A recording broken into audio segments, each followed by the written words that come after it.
Okay, here's the question. Out of all the deliciously indulgent guilty pleasures out there, what are the dishes every Phantom fan needs to try? Here to help us find out is our very own Dave Andelman. Let's start with a definition, Dave. If you had to say what a guilty pleasure is in terms of food, what would you say? Well, they're not the healthiest, they're not the fanciest, but they taste so good. They just put your stomach and your soul at perfect ease. All right, that's a good way to put it. Now let's start with some steak, and I mean like massive, unlimited portions of steak. What can you tell me about this place, Rodizio Grill in Braintree? Good place for guilty pleasure. Well, it's inside a mall, and I don't know what it is about malls. I eat stuff at malls I would never even consider eating, like Cinnabon. Would you ever eat that if you weren't inside a mall? No. Okay, now this is a Rodizio-style barbecue. So the guys come around with the big, giant skewers of meat, and they got beef and chicken and pork, and I love it. I love to watch them slice it fresh right for me at the table. They have a massive salad bar. They do great tropical drinks.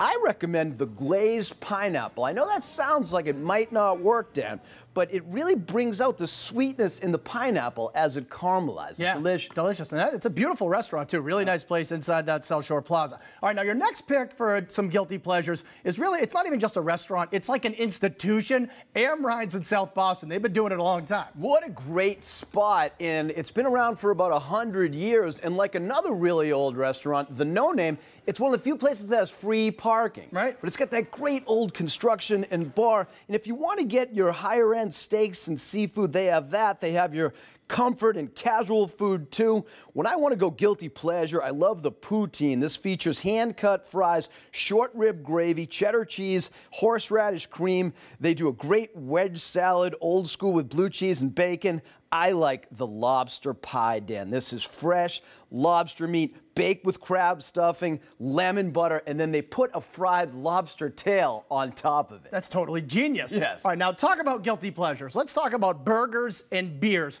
because a place called Brew City in Worcester, they do a lot of both, right? Great place to waste an entire day. They do 150 beers, all kinds of fun food, blackened chicken, mac and cheese, and grilled Guinness meatloaf. They specialize in burgers and crazy combination, a surf and turf burger with grilled shrimp, the king burger with bacon and peanut butter.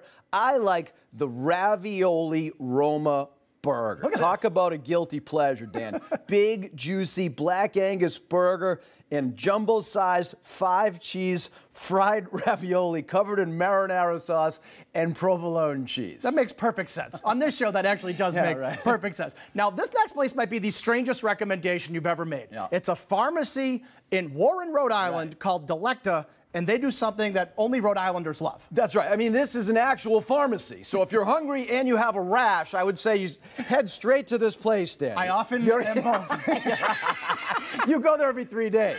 Anyways, the shelves are loaded with medicine and penny candy, but they're known for the coffee cabinet. The cabinet is their name for a shake or a frap. This thing is made with strongly flavored homemade coffee syrup. It is delicious, Danny, and this is the second greatest guilty pleasure in the state of Rhode Island. I'll leave it to the viewer. Some suspense. Okay.